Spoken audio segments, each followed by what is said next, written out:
Ada 3 surah dalam Al-Quran. Barang siapa suka membacanya akan sangat beruntung. Jutaan dosanya akan dihapuskan, akan dituliskan 30.000 pahala, didoakan 70.000 malaikat, dan akan diberi keselamatan dari siksa di alam kubur, serta akan dibela pada hari kiamat. Simaklah sampai selesai, semoga kita termasuk orang-orang yang beruntung. Amin, Allahumma amin.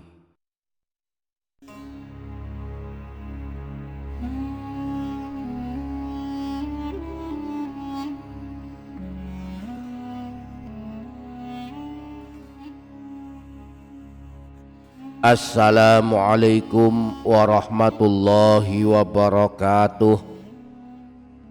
Bismillahirrahmanirrahim. Alhamdulillahi rabbil alamin. Allahumma sholli wa sallim wa barik ala sayyidina Muhammadin wa ala alihi wa ashabihi ajma'in, amma ba'du. Para sahabat yang dirahmati Allah Subhanahu wa ta'ala, mari kita lanjutkan kembali pengajian kita tentang bacaan zikir, tentang amalan-amalan yang telah ditunjukkan Rasulullah Shallallahu Alaihi Wasallam.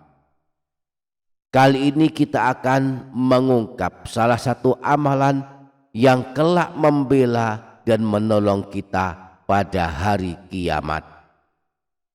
Bahwa kelak pada hari kiamat tidak ada yang bisa membela dan menolong kita selain amalan kita sewaktu hidup di dunia.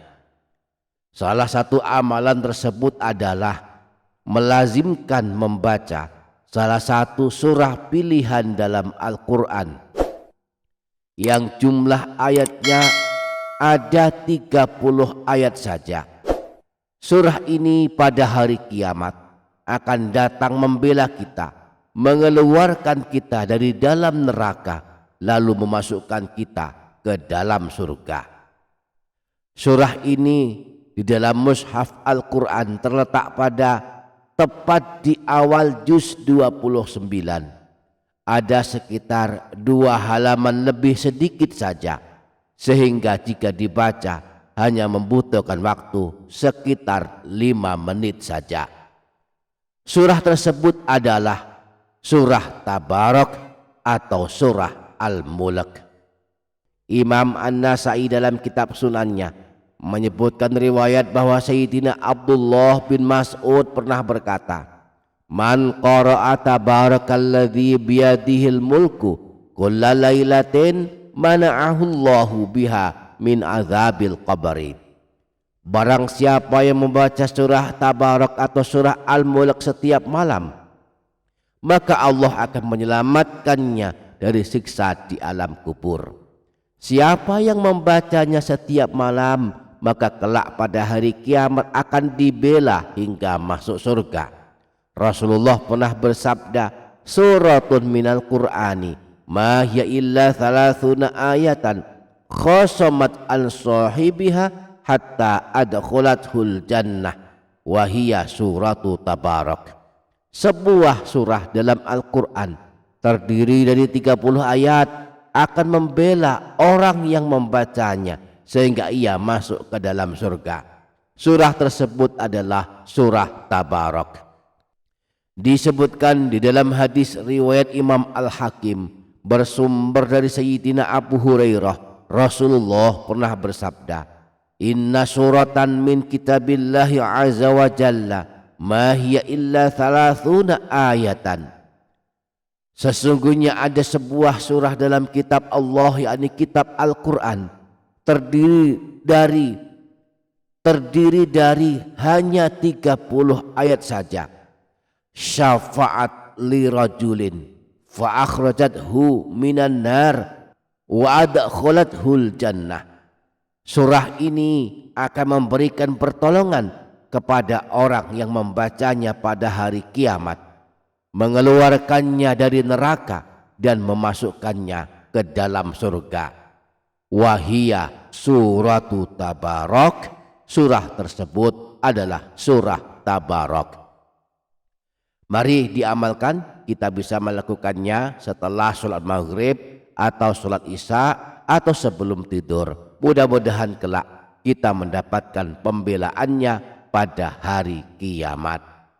Para sahabat yang dirahmati Allah Subhanahu wa ta'ala, marilah kita semangatkan diri membaca Al-Quran di dalam rumah kita, agar rumah kita tambah berkah, tambah banyak kebaikannya. Juga agar kelak pada hari kiamat kita mendapatkan pertolongan dari Al-Quran. Rasulullah memberikan motivasi, siapa yang suka membaca Al-Quran pada hari kiamat, Al-Quran akan memberikan pertolongan kepadanya. Marilah habis sholat maghrib kita sempatkan membaca Al-Quran, di antaranya dengan membaca surah Ad-Dukhan. Siapa yang membaca surah Ad-Dukhan setiap malam, maka setiap paginya ada 70.000 malaikat akan mendoakannya. Hal ini dikabarkan Rasulullah dalam sebuah hadis riwayat Imam Tirmidzi bersumber dari Sayyidina Abu Hurairah bahwa Rasulullah pernah bersabda, "Man qara'a hamim ad-dukhan fi lailatin asbaha yastaghfiru lahu sab'una alfa malakin." Barang siapa yang membaca surah Ad-Dukhan pada suatu malam, maka pada pagi harinya 70.000 malaikat akan beristighfar untuknya, memohonkan ampunan kepada Allah untuknya. Para sahabat, para jamaah yang dirahmati Allah Subhanahu wa ta'ala, pahala membaca Al-Quran dihitung berdasarkan huruf yang kita baca, yang setiap hurufnya kita diberi 10 pahala kebaikan. Sebagaimana sabda Rasulullah, siapa saja yang membaca satu huruf dari kitab Allah, maka baginya satu kebaikan yang dilipat gandakan menjadi 10 kebaikan. Aku tidak mengatakan alif lam mim satu huruf, tetapi alif satu huruf, lam satu huruf, dan mim satu huruf. Nah, surah agung yang sedang kita bahas ini jumlah hurufnya lengkap satu surah ada 3.000 huruf. Jika satu huruf dapat pahala 10 kebaikan, maka satu kali kita membaca surah agung ini pahalanya adalah 10 kebaikan dikalikan 3.000 huruf, hasilnya 30.000 pahala kebaikan. Satu kali membaca surah agung ini langsung dibalas dengan 30.000 pahala kebaikan. Nah, surah agung yang pahalanya 30.000 kebaikan ini adalah surah Yasin. Surah agung yang sangat masyhur diamalkan kaum muslimin, khususnya pada malam Jumat. Surah agung yang keutamaan membacanya diampunkan dosa-dosa kita, baik kita membacanya setiap malam atau hanya setiap malam Jumat. Dalam hadis riwayat Imam Al-Baihaqi yang bersumber dari Sayyidina Abu Hurairah disebutkan bahwa Rasulullah pernah bersabda, "Man qara'a lailatal jumu'ati hamim ad-dukhan wa yasin asbaha maghfuran lahu." Siapa saja yang membaca surah Ad-Dukhan dan surah Yasin pada malam Jumat, maka di pagi harinya dia menjadi orang yang diampuni dosa-dosanya. Jika dibaca setiap hari dan setiap malam, keutamaannya juga sama, diampunkan jutaan dosa kita. Imam Ibnu Sunni meriwayatkan hadis yang bersumber dari Sayyidina Abu Hurairah bahwa Rasulullah pernah bersabda, "Man qara'a Yasin fi yaumin wa lailatin ibtigha wajhillahi ghufira lahu." Siapa saja yang membaca surah Yasin pada suatu hari dan suatu malam, niatnya hanya mengharap ridha Allah, maka dia akan diampuni dosa-dosanya. Semoga kita dimudahkan untuk mengamalkannya. Amin Allahumma amin. Demikian, semoga bermanfaat. Wassalamualaikum warahmatullahi wabarakatuh.